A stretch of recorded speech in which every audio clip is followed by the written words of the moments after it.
Hello, this is Means, and this is paddle lighting, but not with a Gundam marker.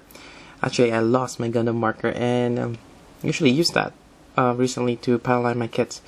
But I also tried other, markers. There is Sharpie, but the problem with Sharpie is even the ultrafine one, it's too thick. So I did bought a marker before, and this is Micron.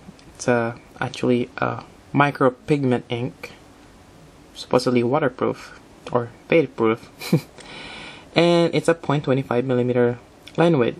I believe there's other sizes or the tip size which are smaller, and I think if you can get a 0.1 or 0.005, that's even better.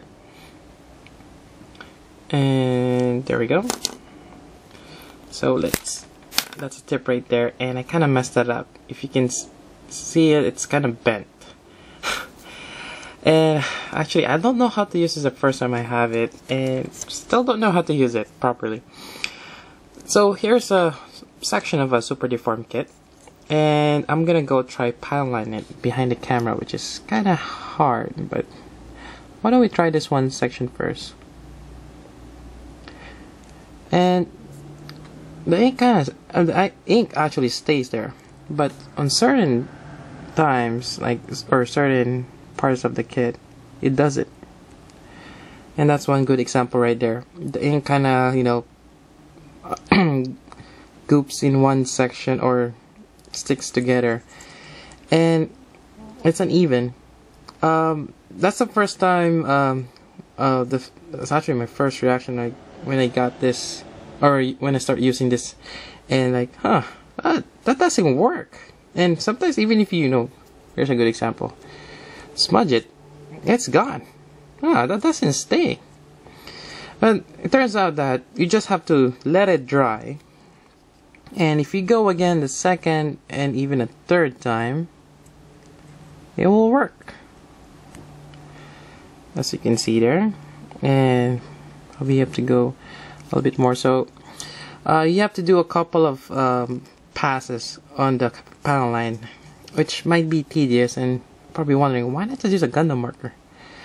I could use a Gundam marker, but sometimes actually if you have a what do you call that, it works, but the Gundam marker again doesn't have a really fine tip. But this might be not a good example because it's almost similar to the Gundam marker. But there are certain Micron markers that are smaller again, and actually I got a couple of them here, and this one actually has 0.005 fine line marker, which I also use sometimes, but I kind of want a thicker paddle line here.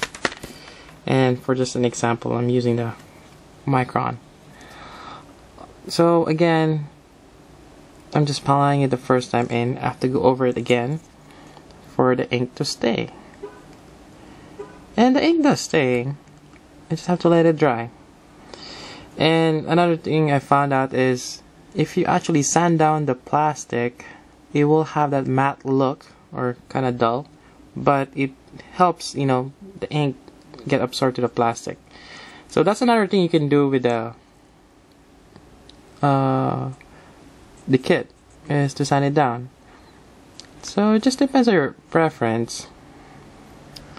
And yeah, this is pretty much one way to paddle line your kit. There's a lot of ways you can do that. I've seen people use just regular black ink and clean it up with a not paper clip, toothpick. And you can use Gundam markers, you can use Sharpie, or other things. But or actually someone used pencil, which is kind of interesting. You probably have to use the thicker ones, the soft, thick lead. Yep, we still call it lead, even though it's not lead anymore, just graphite. Yeah. So I'm just finishing this side here, and there we go. And again, you can clean this up with a toothpick, and you can just rub it, which it's not helping. because the tip is already dark. If I have to use a newer one. Okay, bad example there. And I got more smudges, but you get the idea. So that's paneling with this one. And actually, why don't I show you what I paneled before? So here's the head.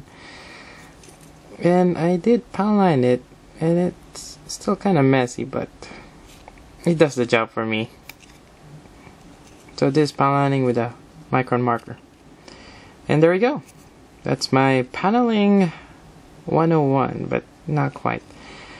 I still, suggest use a Gundam marker if you can. And there you go. That's just an alternative to Gundam markers. Again, this is Meads. Thank you for watching.